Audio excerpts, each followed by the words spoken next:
আসসালামু আলাইকুম রহমতুল্লাহ বারাকাতু। ঢাকায়, পুরাতন ঢাকায় একটি মসজিদের জন্য মুয়াজ্জিন আবশ্যক।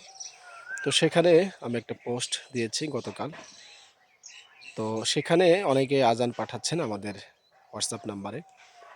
যারা আজান পাঠিয়েছেন এবং যাদেরকে আমাদের হোয়াটসঅ্যাপ গ্রুপে অ্যাড করা হয়েছে, তাদের আজানগুলোকে আমরা কর্তৃপক্ষকে দেখাচ্ছি।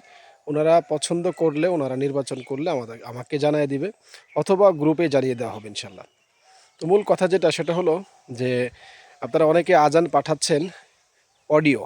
আসলে অডিওটা না পাঠিয়ে ভিডিও পাঠালে ভালো হয়।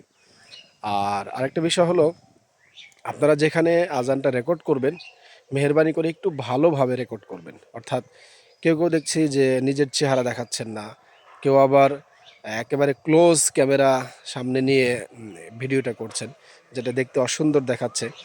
আবার কেউ একেবারে সাদামাটা একটা আজান দিচ্ছেন। হয়তোবা আপনার প্রতিভা আছে বা আপনি ভালো আজান দিতে পারেন, কিন্তু মানে আপনি যখন আজানটা রেকর্ড করে পাঠাইছেন, একদম সাদামাটা একটা আজান পাঠাইছেন। তা আসলে এই বিষয়গুলো একটু খেয়াল রাখা উচিত যে একটা ইন্টারভিউ দেওয়ার জন্য যে আজান বা যে তেলাওয়াত দরকার, যেভাবে পাঠানো দরকার, তো ঠিক সেভাবে পাঠালে ভালো। কারণ ইন্টারভিউ তো আপনি একটা পরীক্ষা দিচ্ছেন। তো পরীক্ষার হলে কিন্তু আপনি চাইবেন যে সর্বোচ্চ ভালোভাবে জিনিসটা পরিবেশন করার জন্য, জিনিসটা উপস্থাপন করার জন্য।